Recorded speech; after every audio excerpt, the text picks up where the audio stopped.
Magic 89.9. Thank you.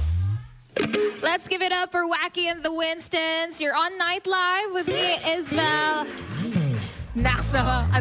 Thank you guys, thank you. So how have you been? The last time you were here, dapat dito kayo, but we ended up in the studio. Yeah. So how does it feel finally with so much space? It's nice actually.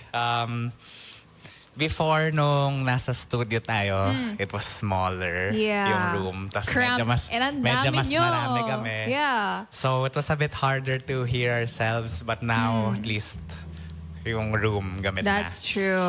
So can I ask though, we are missing a few of the Winstons. What has happened? Yes. It's more of a personal thing na, well, Wacky and the Winstons kasi other than a band, it's mostly parang ako yung nagpapatakbo. Yeah, I'm syempre, the one- Wacky, no? Yeah, syempre, Wacky First and nga foremost, naman. right? Yeah. And lately, I've been performing na very limited yung setups. So I've been playing with si Sir, shout out Sir Carlos, I don't think you're watching, but You never know, man. Yeah. Kumari yung setup namin na busking, na walang drums. And ayun, I thought, it would be nice to set up na trio lang. Kasi I also want to try to test what I could do with the guitar na Yeah. ako lang yung, other than the bass and the drums, other than the rhythm. So I did notice a lot of guitar now with your newer songs as well. So we'll get into that later. But I have to ask, because the songs or the vibe rather with your newest songs and the older songs, very sad, longing, very nakaupo sa isang sulok nagmumukmok, no? But then you did a cover for us, Till There Was You. That was very a love song and very happy. Why the sudden change in genre, I think, for the choice of cover? Well, for one, I think it's easier for me to sing those types of songs.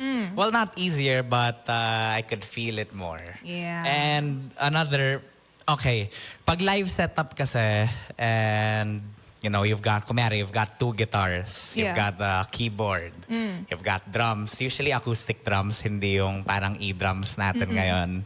And then you got the bass. And then syempre, pag rak-raka na, it's a bit loud. And then when I try to sing, it's hard to hear myself.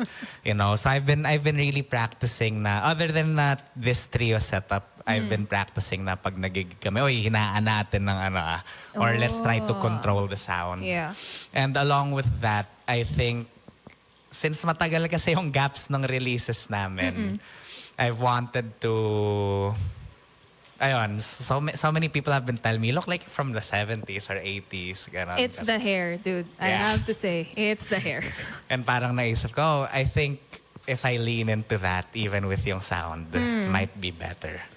Yeah, I think Wacky and the Winstons now very unchained or parang medyo trio na lang siya ngayon. It's a different sound and you are doing so much more with your guitar. Each song has a very distinct guitar riff to it. So I have to ask, what comes first, the melody or the lyrics when writing these newer songs for you? The melody first. Always usually the melody. I don't like writing lyrics. You don't? No. So where do you get your inspiration for the melody of the songs that you're writing? Usually depends everywhere. Sa phone ko meron ng voice memo. Tapos, buying food sa restaurant or I'm going shopping somewhere or Yeah. nagko-commute. Tapos if may marinig akong idea, Parang si Billie Eilish with the crossing with in Australia, I think that Yeah. was. Oh. tapos whenever an idea comes up, Yeah. I'll just, pupunta ako sa medyo mas quiet place. I'll hum it out. And then when I get home, I'll try to build something out of it. What's the weirdest sound that you've took inspiration from? Or most unconventional? Most unconventional. Okay.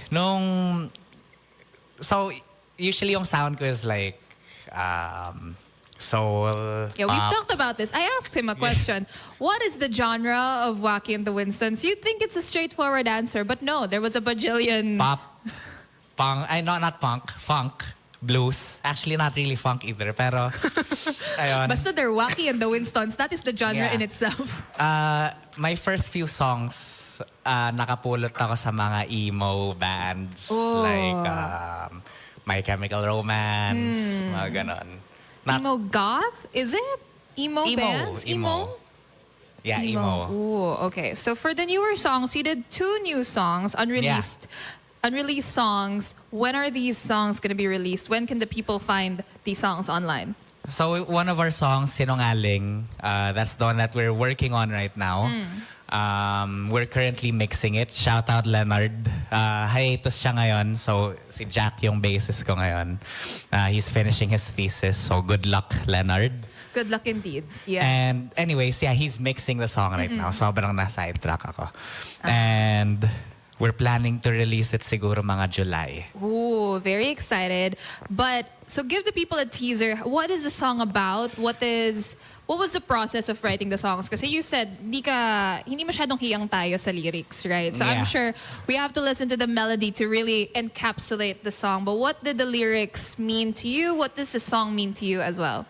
Lyrics-wise and the song, well, both.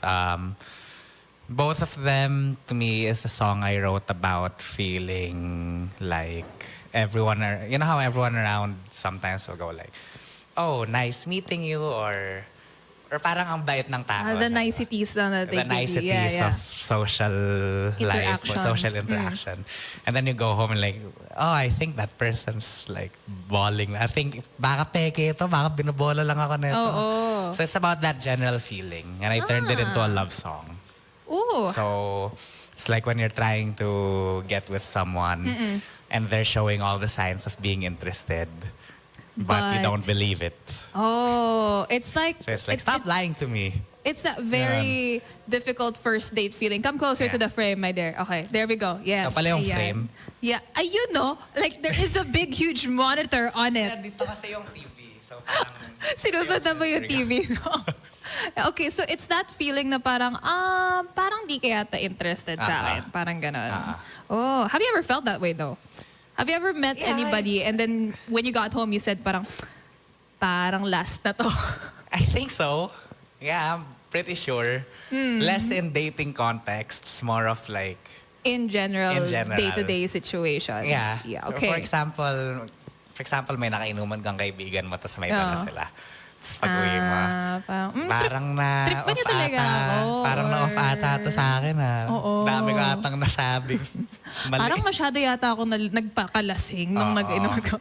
Okay, so we have the song Sinungaling releasing in June, sorry? July. Releasing in July. Maybe. We'll let you guys know, y'all. Okay, but what else are we going to be looking forward to from Wacky and the Winstons? New songs, also maybe a new album? Okay. So yung Sinungaling medyo matagal na siyang na-record.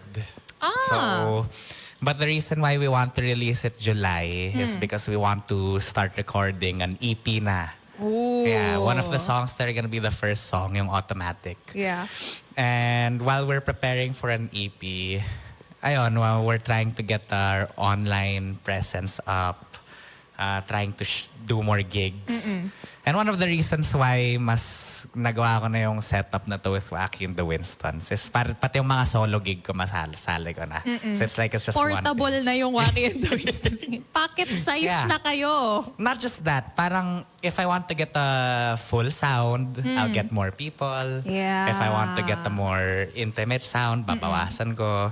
Or sometimes I might, baka matripan ko solo, acoustic Yeah. lang. So ako lang, mga ganun. Oh.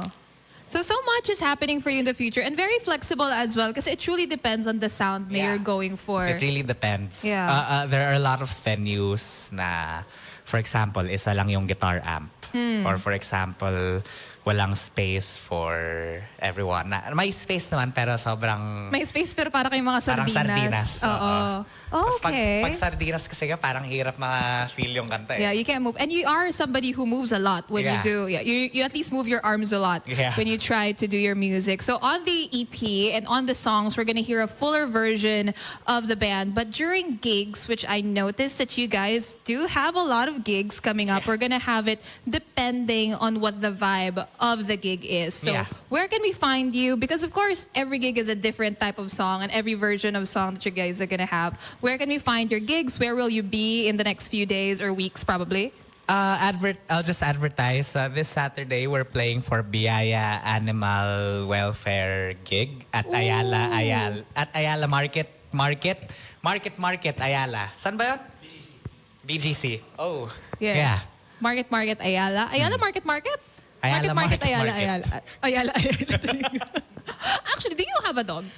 No, Okay, we're going for the gig. I'd like to have a cat, but I'm allergic. Oh, no, they make those in hyperallergenic cats, no? Yeah, pero- Probably for in the market, you can snag up a cat. Okay, so you're gonna be Maybe. there on Saturday, Saturday. Feb 21.